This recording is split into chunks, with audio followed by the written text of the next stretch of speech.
This episode is supported by Enscape, empowering your design workflow by turning your BIM model into an immersive 3D experience.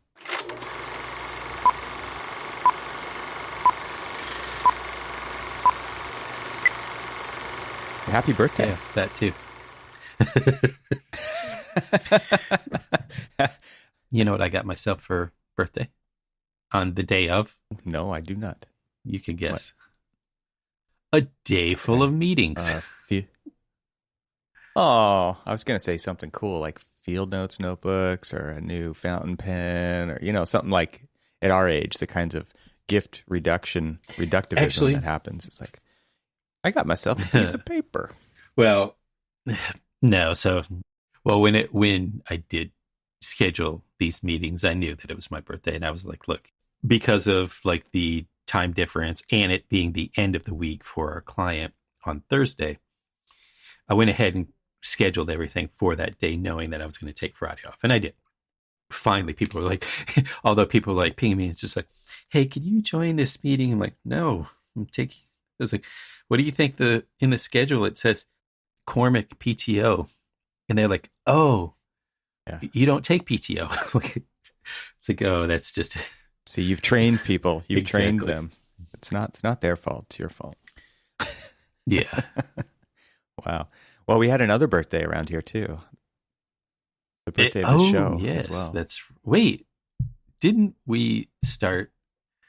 It was your exactly. birthday. We started 10 years ago on February 3rd. I mean, we're starting our 10th year. Yeah. So the math is. It is because we are starting our 10th year. So. But that's how it works. When you start with the number 1, you don't start with 0. Exactly. So, yeah, we're starting our 10th year of Archispeak. Holy crap. Insane. The world has changed in 10 years. Well, substantially. Think about this. I mean, one of the interesting things is that there was just maybe a smattering of 2, 3, 4 architecturally related podcasts in existence pretty much anywhere.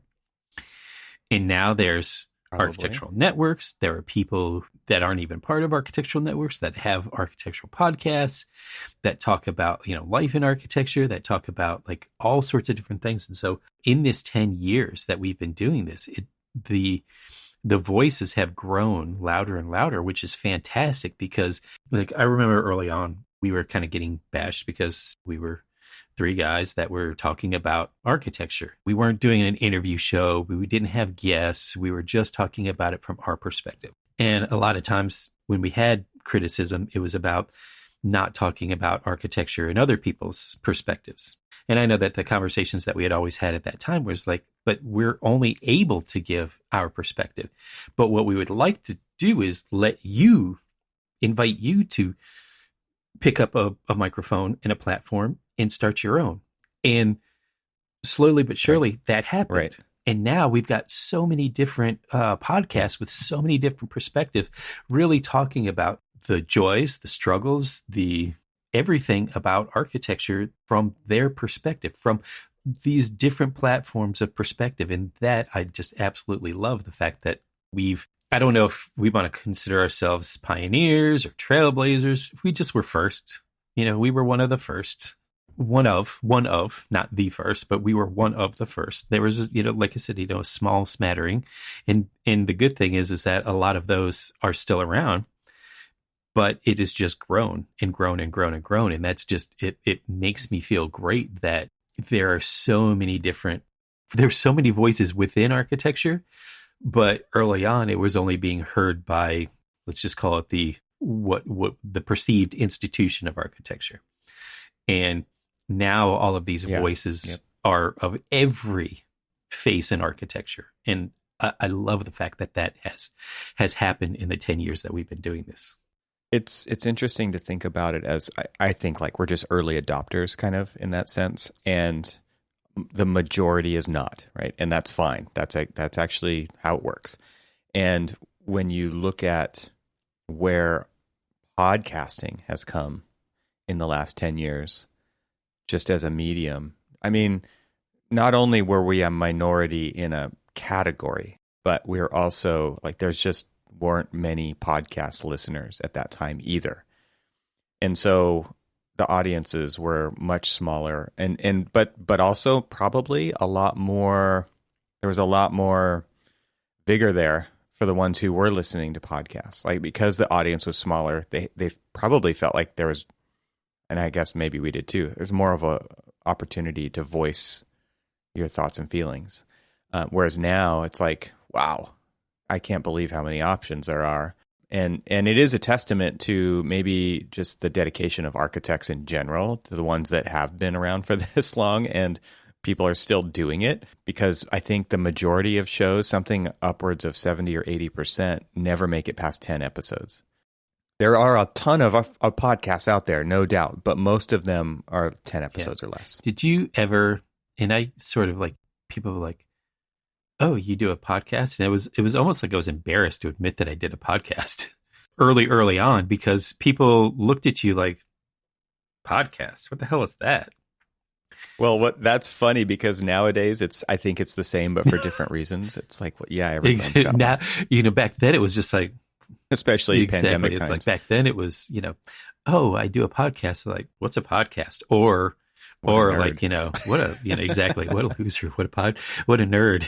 You do a podcast, and it's just like, yeah. Now it's just like, oh, well, you're just on the train of, yeah. It's, and then you say, oh, I do a podcast. And they're just like, oh, you're one of a million people who do a podcast. It's like, hey, my cat does a podcast. Like, oh, right. Like, you should see its Instagram. Exactly. Yeah. Exactly. Mr. Whiskers.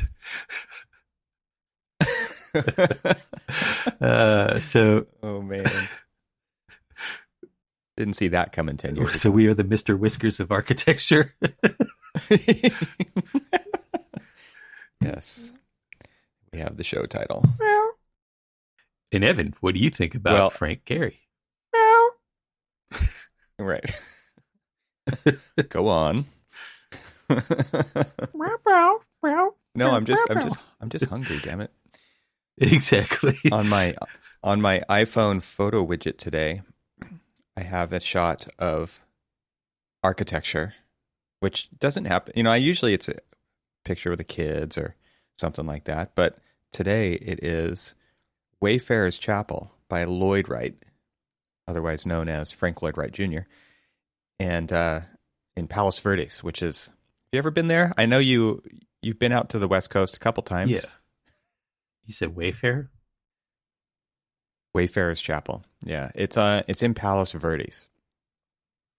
I went there, according to my phone, February 5th, 2010, so 12 years ago. So what's funny is a friend of mine had posted something yesterday, very similar thing. It popped up in his memory of his time when he was at Cranbrook, and literally the exact same day that he had posted that, and he was like posting it was like February 4th or February 3rd. I can't remember which day now because days run together, where he was just like, oh, I remember this day in early February, and it pops up with a memory of mine, probably like maybe 7 years later from like when his particular memory was, but of me being in virtually the same spot, a few years later at Cranbrook with my daughter and me walking around the Cranbrook campus, just enjoying ourselves and having fun. And it was funny. It was like it was when I just started wearing readers.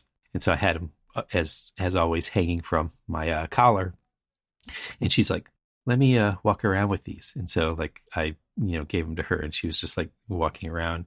It's like when people don't need glasses but they put them on and it's all like everything's all wonky. She wanted to walk around Cranbrook all wonky.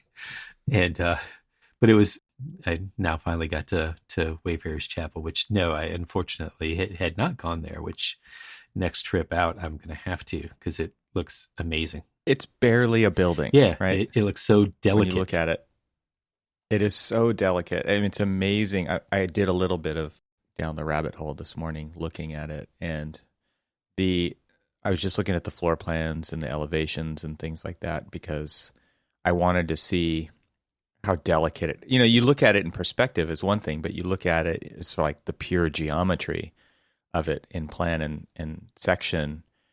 And it's pretty incredible because it looks like, what's funny is the floor plan is substantial. Why? Because of these two planners that run the two sides of the building. The structure itself above 4 feet is super light.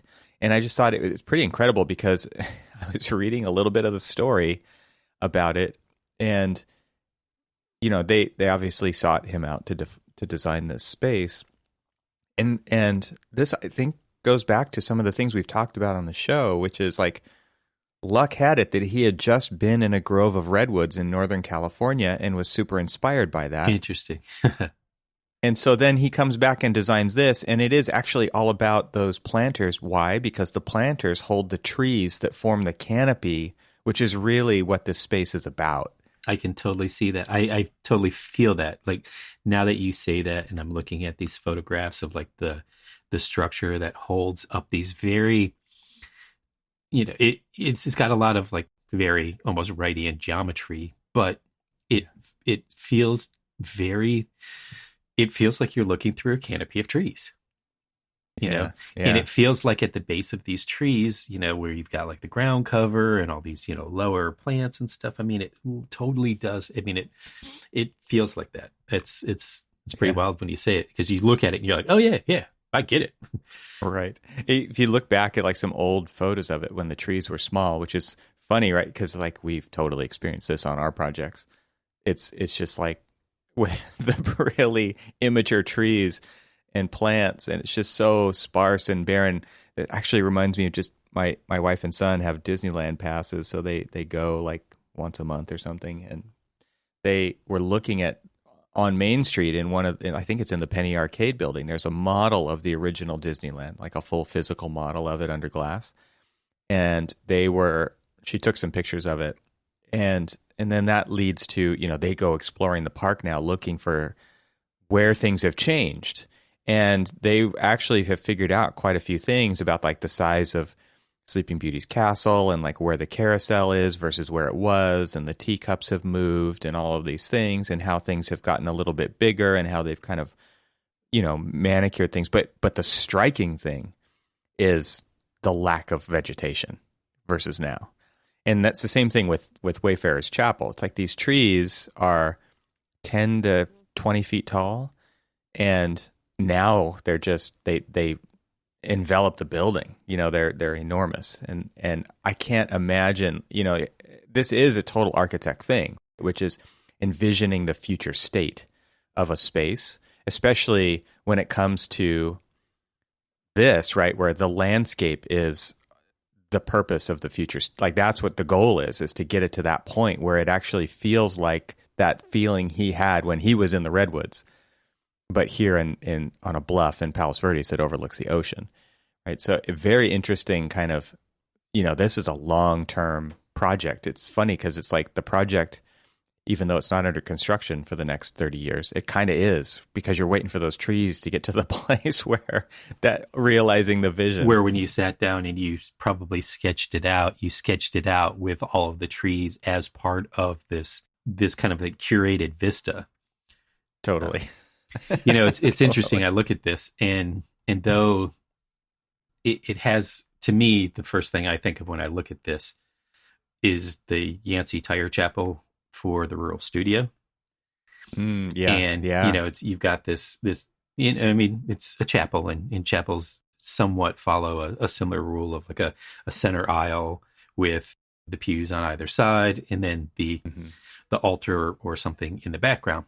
And what's similar to this, in looking at the photographs of the Wayfarer's Chapel, is that the back behind you, rather than being a solid wall that has, kind of like some kind of like, sculpture or something else, like a cross or whatever behind you, this is all open. And so that's what kind of like, is the first thing is like, it's very open. It's very like ethereal. It feels so light, but it feels very much a part of the landscape. Well, and it feels like the floor is sunken down into the earth, even though it's not, because those planters are built up on the sides. That It feels carved that out. then, yeah, and that's similar to the chapel you're speaking about by Rural Studio, right? It's like this low, heavy mass, and then very light structure above, very transparent. And I think obviously this is meant to mimic kind of like being in a clearing in the forest. These planters bridge the gap from outside to inside, and they let the vegetation come in, so you feel like you are still in nature and you don't feel like you're in a space that's separate from nature. And I can just imagine, like, I have been here once, but I didn't sit through a service or anything there. So there's a lot of weddings that happen here. Obviously, it's a very picturesque setting, and you can't tour the building, which is only one space, when there's any kind of ceremony happening. So as luck had it, like, we just got there and there wasn't something going on. So we got to go inside. And I'm trying to remember this, but I kind of am faking my way through this. But the dappling of light coming through the trees and the way that there are transparent panels on the ceiling just makes it really feel like you're in the forest, and you don't feel like you're really separate from it in this envelope. But it is the thinnest version of a building. It's more like a tent than a building. Yeah. Pretty amazing. I was the very first thing that I thought of is that it feels like a tent. It feels not even like a full 4-wall tent. It more just feels like a canopy. Yeah, it's like those tents with the screen so you can see out. Exactly. Yeah, totally. And it's just to keep the bugs out, man. So there's another photograph online. I don't know if we're allowed to post them or whatever, but that is exactly what you just said. Is you're approaching up to the chapel where the front doors are. This particular view has the front doors open, so you feel that full transparency all the way through, but you have the trees that have now matured, and so the structure in the trees and everything else are so intertwined that you can't imagine it separate. You also can't imagine that, like, the structure itself isn't part of the tree canopy. It is like, it's so intertwined between the two that it really does feel like it's just one. It is truly, in a way, in a way, it is of the land, not on the land.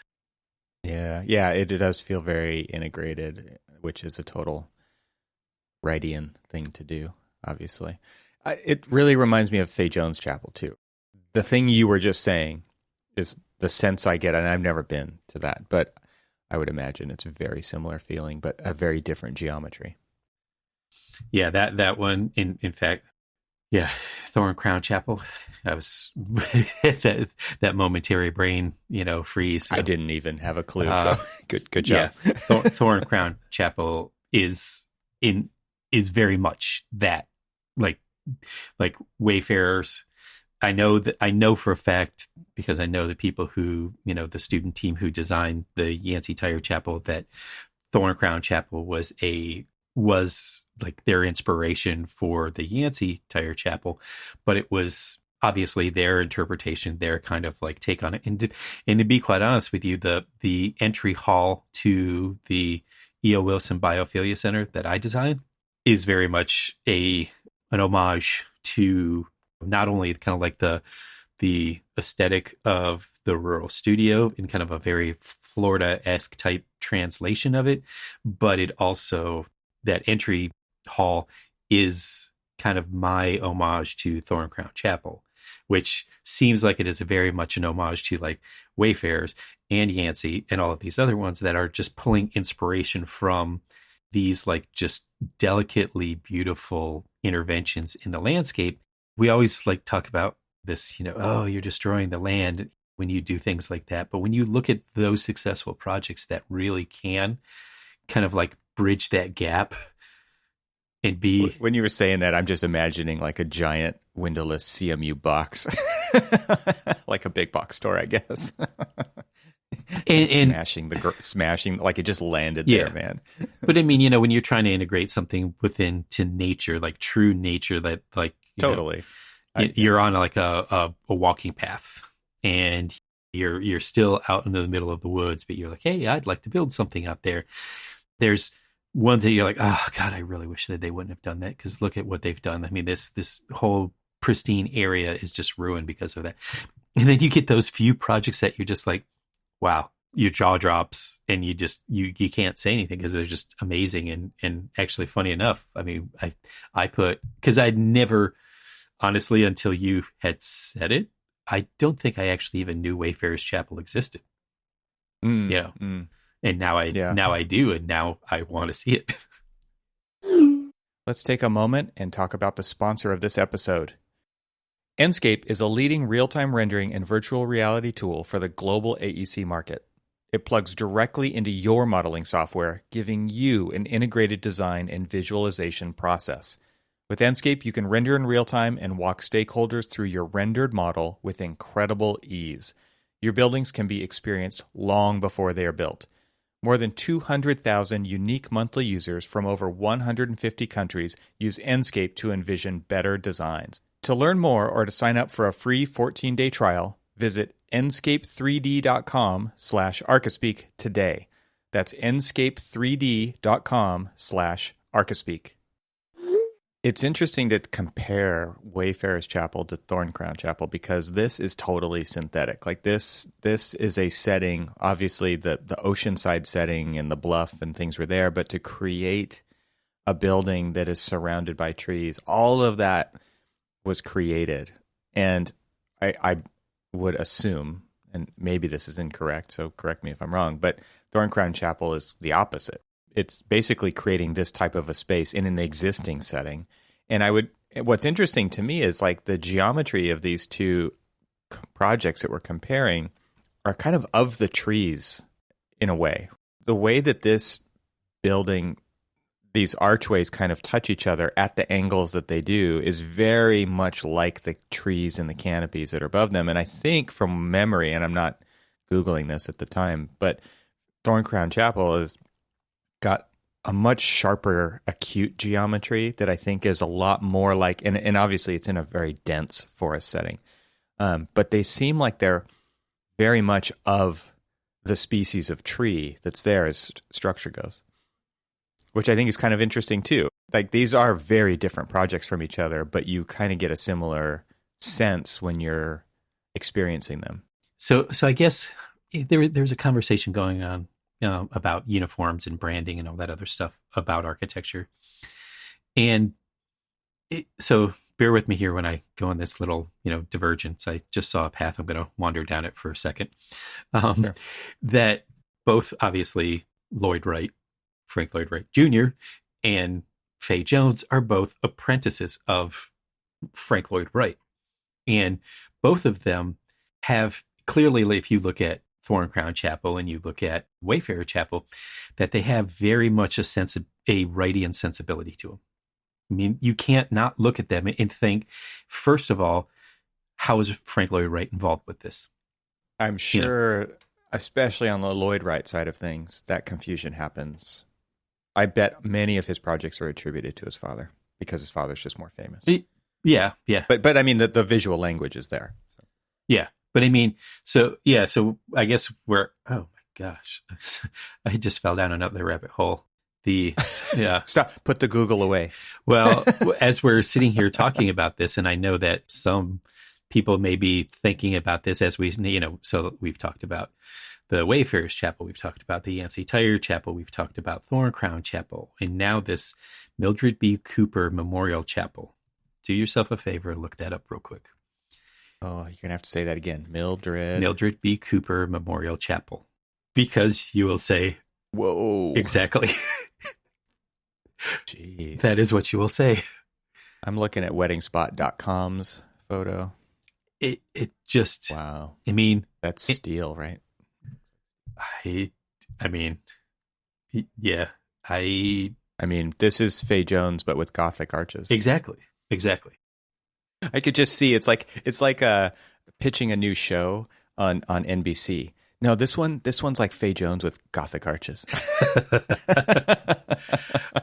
Well, okay. So, truth be told, again, so I had just recently, a couple of years ago, did the kind of like the entryway into the Duke School of Nursing's third building, but it was also the Duke School of Nursing and Doctorate of Physical Therapy.